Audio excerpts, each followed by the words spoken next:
I'm Mark O'Leary, Comcast Regional Vice President. Comcast Business Class sponsored this year's Big Success Contest during the annual BizTech Day in San Francisco. 3 quarterly winners were voted on and chosen throughout the year after startups submitted 2-minute video pitches of their companies. The Big Success winner was chosen after a live pitch to a studio audience. This year's Big Success winner is Ben Lewis from Engage As You Age. The goal of Engage As You Age is keeping seniors current and connected. We're proud to sponsor tonight's program about Engage As You Age. Enjoy the show. They met her as a person, not as an old lady. And so she got to feel like she was young again, and she would love being with young people. And she would love to talk and argue about subjects and really relate. And she felt so cared about.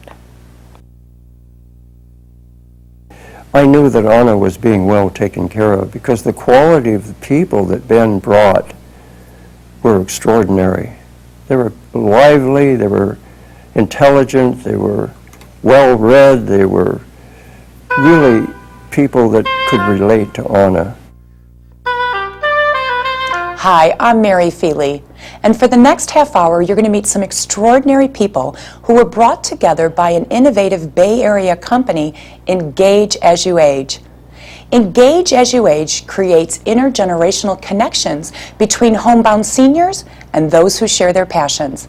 Today we're going to meet Helen, Sam, Marianne, Selma, Stacy, and Karen, a few of the lives that have been touched by this magnificent company.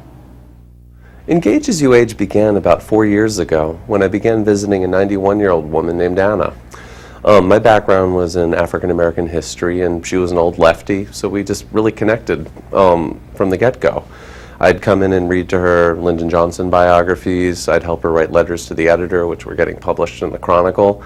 And it was this amazing experience. I'd visit her after work when she got lonely at night, sort of post-dinner around 6 o'clock till 8 or so. And before I knew it, I got to know her, and I realized she had interests outside of history, one of them being opera. And since I'm tone deaf, I knew I wasn't the right resource to connect her to opera. And because she was physically sort of stuck in her room, I found someone who was a trained opera singer who would actually come to her, sing to her, talk about the whole process of being an opera singer, and she loved it. So over time, I found other people who could tap into her interests.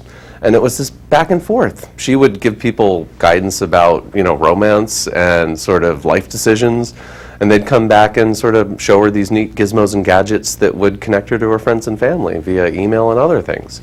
So for about 2.5 years, I was visiting Anna, and after she passed away, the family was so touched by the work that I'd done that in an obituary for her, they asked that money be sent to me to start an organization to provide this service for other seniors in the Bay Area, and a year later, that's what I did.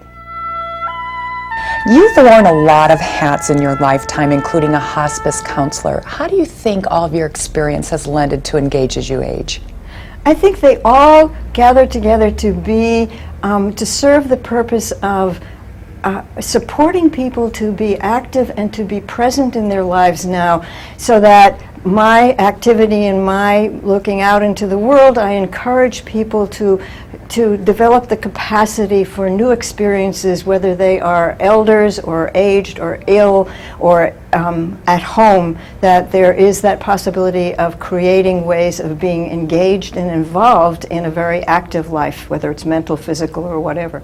You've lived a very exciting life, which included a lot of traveling. Well, I've always had, or for the last 25 years, a great interest in the South Asian Himalayan area, and I've been going there for 10 times, I think, and we'll go back once more. And so that my experiences in Thailand and India and Nepal and Tibet and Cambodia and Vietnam, which are the places that I've visited, offer me my own sense of renewal and expanding my life in ways that are both interesting in a spiritual, emotional way, as well as keeping in shape. And so all your travels, do you feel that experience, you can bring stories and things that you've learned and pass them on to the people that you're paired up with? Oh, absolutely. People get interested. because I am an older person, and so they go, wow, you do that, as well as just the idea of the excitement that people, it's contagious, so that I talk about a trip or being on top of a mountain somewhere in Asia, and people are really involved with that, and so it's a wonderful way in which we have a connection, and it, again, it sort of stimulates people. I'll bring pictures or stories, so it's a connective thread.